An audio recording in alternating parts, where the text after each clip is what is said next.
یہ حدیث میں آیا کہ سجدہ میں انسان اپنے رب کے بہت قریب ہوتا ہے، لہٰذا خوب دعائیں کیا کرو، اس حوالے سے کون سی دعا ہے جو مجھے سجدے میں کرنی چاہیے؟ صحیح مسلم میں یہ حدیث ہے کہ تم میں سے کوئی بھی شخص سجدے کی حالت میں اپنے رب کے سب سے زیادہ قریب ہوتا ہے تو اس وقت اپنے رب سے خوب دعائیں مانگو، تو وہی دعائیں کریں جو نبی علیہ السلام نے کی ہیں۔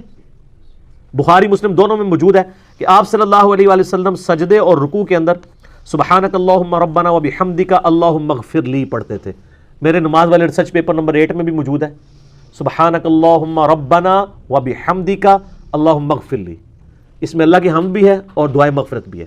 یہ دعا آپ مانگیں جو نبی علیہ السلام خود مانگتے تھے، اور اس کے علاوہ آپ وہ تمام دعائیں مانگ سکتے ہیں جو دعائیں معصورہ ہیں کتاب و سنت کے اندر آئی، کوئی بھی آپ دعا مانگ سکتے ہیں۔ حتیٰ کہ صحیح بخاری میں موجود ہے جب تم نماز کے تشہد میں دروشی پڑھ چکو اس کے بعد جو چاہو اپنے رب سے مانگو، تو تشہد میں بھی آپ دعائیں مانگ سکتے ہیں، سجدے میں بھی دعائیں مانگیں، جتنی مرضی مانگیں، لیکن معصورہ ہوں زیادہ بہتر ہے۔ اس کے علاوہ بھی اگر ہوں تو بہتر یہ ہے کہ عربی زبان میں ہی مانگیں۔ اور میں تو اکثر ایک ہی دعا آپ کو بتاتا ہوں، ایک ہی دعا سب سے کامل، جو بخاری اور مسلم میں حدیث ہے۔ انس بن مالک کہتے ہیں نبی علیہ السلام کوئی اور دعا کرے نہ کرے، یہ دعا آپ نے کبھی نہیں چھوڑی۔ سورۃ البقرہ کی آیت نمبر 201 میں جو آئی ہے، ربنا آتنا فی الدنیا حسنہ وفی الآخرۃ حسنہ وقنا عذاب النار۔ اور بخاری مسلم میں الفاظ ہیں اللہم کے ساتھ بھی ہیں، اللہم آتنا فی الدنیا، دونوں کو کمبائنڈ بھی آپ کر سکتے ہیں، اللہم ربنا آتنا فی الدنیا حسنہ وفی الآخرۃ حسنۃ وقنا عذاب النار۔ ہم نے اپنے اذکار والے سچ پہ اس پہ بھی کارڈ پہ بھی لکھی ہے، یہ بخاری میں ہے 6389، مسلم میں جو ہے وہ 6840 ہے۔ یہ دعا آپ مانگیں اور دیکھیں اتنی کامل دعا ہے، اے اللہ دنیا میں بھی بھلائیاں عطا فرما دے اور آخرت میں بھی، سر کوئی چیز بچ گئی؟ اور ساتھ کہا کہ آخرت کی سب سے بڑی بھلائی دے دے، کون سی؟ وقنا عذاب النار۔ اب یہ مولویوں نے کوئی تسلی نہیں ہونا کہ وقنا عذاب القبری، وقنا عذاب الحشری، وقنا عذاب المیزانی، پتہ نہیں کہ کچھ لگایا، کیونکہ نبی علیہ السلام کی تعلیمات پہ شاید ان کو اعتماد نہیں ہے۔ مرتے ہی آخرت شروع ہوگی، بخاری مسلم کی حدیث ہے۔ مرنے سے پہلے کی زندگی جو ہے وہ دنیا کی ہے اور مرتے ہی آخرت ہے۔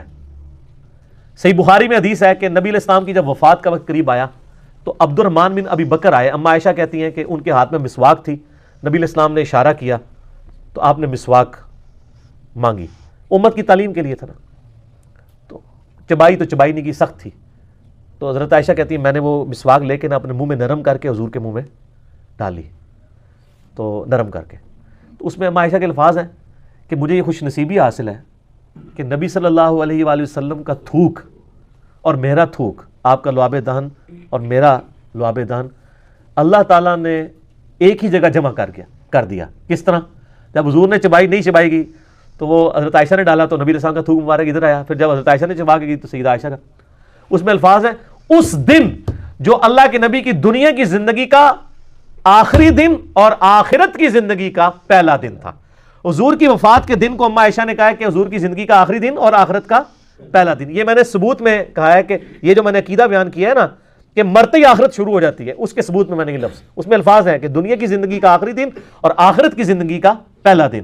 تو فی الدنیا حسنہ وفی الآخرۃ حسنہ، سب کچھ آ گیا۔ سر آپ دنیا کی ہر خواہش اس دعا کے اندر کر سکتے ہیں۔ آپ کسی کی اولاد نہیں ہو رہی، وہی تصور رکھیں، دعا یہ مانگ لیں۔ کسی کے روزگار کا ایشو ہے، دعا یہ مانگ لیں۔ بیماری کا ایشو ہے، دعا یہ مانگ لیں۔ حتیٰ کہ ایک مسلم شریف میں بڑی رکت انگیز حدیث ہے، نبی صلی اللہ علیہ وآلہ وسلم ایک صحابی کی عیادت کے لیے گئے جو بالکل چڑیا کی طرح ڈھانچے کی شکل میں اس کا پنجر ہو چکا ہوا تھا، کمزور ہو کے بیماری کی وجہ سے، تو یعنی زندگی موت کی کشمکش میں تھا۔ آپ نے فرمایا تو اللہ سے کیا مانگتا ہے؟ سمجھدار بندہ سمجھ آتا ہے۔ انہوں نے کہا یا رسول اللہ میں اللہ سے یہ دعا کرتا ہوں کہ اے اللہ جو تو نے مجھے آخرت میں عذاب دینا ہے دنیا میں ہی دے لے۔ استغفر اللہ توب الیہ۔ آپ میں سبحان اللہ، یہ حضور رانگی میں، اللہ پاک ہے ہر برائی سے، انسان ہی اس قسم کی کوتاہیاں کر سکتا ہے نا۔ آپ فرمایا تو اللہ کا عذاب سہنے کے قابل سمجھتا ہے اپنے آپ کو کہ تو اتنا دلیر ہے کہ تو یہ کہہ رہا ہے کہ اللہ جو مجھے آخرت میں عذاب دینا ہے دنیا میں دے لے، آخرت میں جنت مل جائے۔ اوے تجھے تو چاہیے تھا تو کہتا ربنا آتینا فی الدنیا حسنہ وفی الآخرۃ حسنۃ وقنا عذاب النار۔ کو اللہ کے خزانے میں کمی آنے والی ہے؟ تو دنیا میں بھلائیاں مانگ، آخرت میں مانگ۔ تو کیا ہے اللہ کے ساتھ سودا کر رہا ہے؟ کیونکہ یہ کوئی سودے والا معاملہ ہے، وہ تو کرم ہی کرم ہے، رحم ہی رحم ہے، اس کا تو اس کی رحمت کی تو کوئی انتہا نہیں ہے۔ تو اس نے یہ دعا کی، صحابہ کہتے ہیں کہ کچھ ہی عرصے کے اندر وہ بالکل صحیح ہو گیا، جیسے مردہ زندہ ہو جاتا ہے، اور دعا پڑھنے لگا۔ اے سر اے دعا بہت بڑا وظیفہ ہے. ربنا آتینا فی الدنیا حسنہ وفی الآخرۃ حسنہ وقنا عذاب النار. تشہد میں اسے لازم کریں. ایک تو وہ جو صحیح بخاری مسلم میں ہے نا, 4 چیزوں کے شر سے پناہ مانگو. اللہم انی اعوذ بک من عذاب جہنم ومن عذاب القبر ومن فتنۃ المحیا والممات ومن شر فتنۃ المسیح الدجال. وہ تو آپ نے 4 چیزوں کے شر سے پناہ مانگنی ہے. اس کے بعد اس دعا کو بھی ایڈ کریں.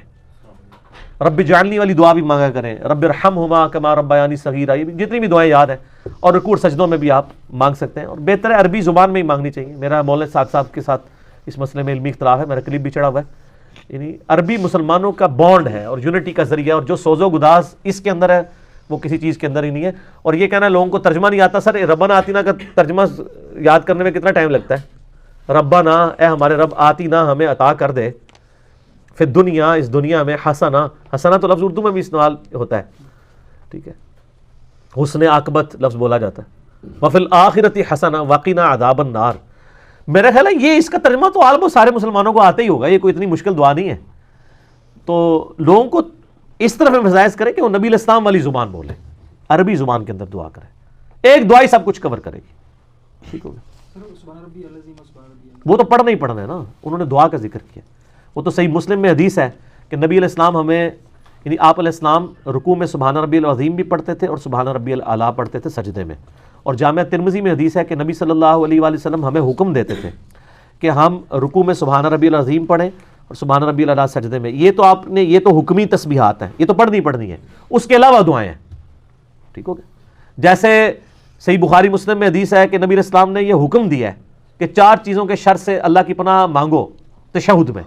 اللہم انی اعوذ بک من عذاب جہنم ومن عذاب القبر ومن فتنۃ المحیا والممات ومن شر فتنۃ المسیح الدجال. یہ تو آپ نے مانگنی ہے نا. اس کے علاوہ تو بخاری میں الفاظ ہیں, اس کے بعد جو چاہو اپنے رب سے مانگو.